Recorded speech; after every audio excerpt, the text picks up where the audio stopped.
غلام توجہ نال بات سنیا جے اما عائشہ فرماندیاں نے سونے دعا منگ لو جڑی تواڈے دل آوندی ہے دعا کرو جڑی تواڈے دل آوندی ہے بات سنیا جے میرے نبی اٹھائے ہاتھ کیڑے جنہاں دی قسم رب قرآن وچ پہچاندا ہے میرے کریم آقا نے ہنس چکے سرکار نے فرمایا یا اللہ عائشہ تے مہربانی فرما عائشہ تے کرم فرما عائشہ تے فضل فرما انہیاں گلاں سرکار نے کیتیاں تے میرے آقا نے ہاتھ سونے مکھڑے دے پھیر لے جدوں پھیرے نا تے فتح بسما حدیث دے الفاظ نے میں اپنے موضوع کو لانا صرف بات سمجھا لا میرے آقا نے جدو دعا منگی تے اما عائشہ فتح بسما مسکرائیاں جدو میرے آقا دی پیاری رفیق یاد مسکرائیاں نا صدیق باپ دی صدیقہ بیٹی اللہ علیہ دی ماں مسکرائیاں میرے آقا نے فرمایا عائشہ خیر تے ہے وے اج بڑی خوش نظر پئی ہونی ہے اج بڑی راضی ہے اکھ دی نے سونیا عرض کر دی نے مدینے دی تاجدارا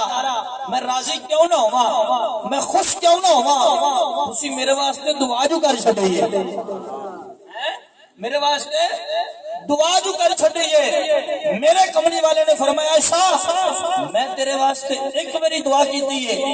تو تو اتنی خوش ہوئی ہے انہیں بات سن کے بندہ نہ بولیا میرے دکھ رہے گا بات سن کے پھر سبحان اللہ کبھی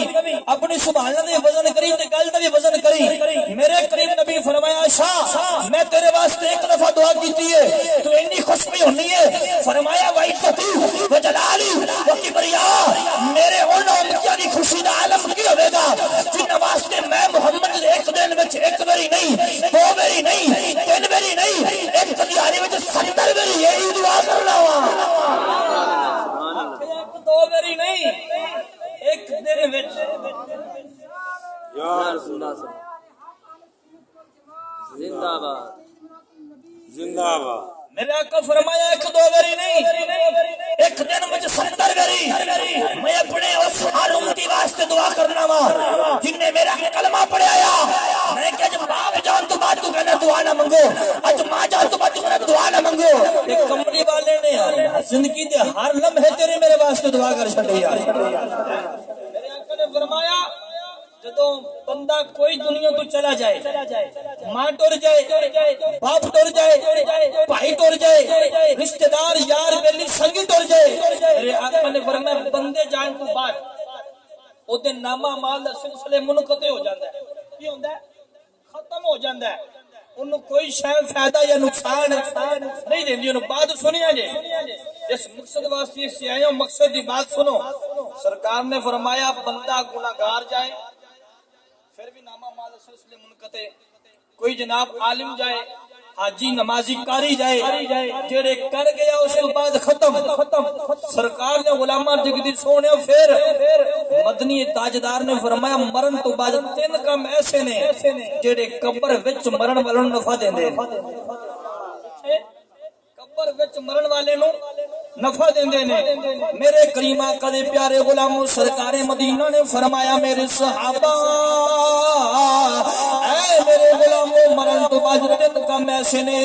جڑے قبر وچ قبر والوں نفع دیندے نے سرکار نے غلام عرض کیتی مدینے دے تاجداراں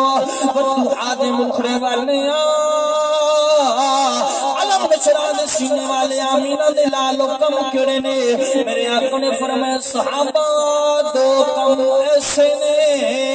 جدا تعلق مرن والیاں دے نال بڑی توجہ نال بات سنی جدا تعلق مرن والیاں دے نال جان والی ماں یا باپ دے نال تعلق ہوے گا آخر تیسرا کم ہوا جدا تعلق پیچھے رہن والیاں دے نال جدا تعلق پتر دے نال بھی ہو سکدا ہے جدا تعلق پوترے دے نال بھی ہو سکدا ہے جدا تعلق بھائی یا بہن یا بیٹے دے نال بھی ہو سکدا ہے میرے کریم نبی فرمایا پہلا کم ہے مرن والا کو صدقہ خیرات عبادت کر گیا ہے کوئی رستہ بنا گیا ہے کوئی مدرسہ بنا گیا ہے کوئی مسجد بنا گیا ہے جڑا مسجد اندر نمازی نماز پڑھن گے بچے اندر قرآن پڑھیا مسجد بچے مدرسے اندر قرآن پڑھن گے انہوں قبر اندر ثواب ملے گا میرے کریم نبی فرمایا دوسرا کام میں آؤ کوئی علم سکھا گیا ہوئے کوئی قرآن پڑھا گیا ہوئے نبی دی حدیث پڑھا گیا ہوئے سرکار جو پیارے غلاموں تیسرا کام میں آ میرے آقا نے فرمایا تیسرا کام میں آ سرکار فرمایا پیچھے نیک اولاد چھڑ کے جائے صحابہ پوچھے سونیا نیک اولاد کی کرے گی میرے آقا فرمایا وہ دعا کرے گی اللہ انہوں دی دعا دے صدقہ ماں دی بھی بخشش فرما چھڑے گا باپ دی بھی بخشش فرما چھڑے گا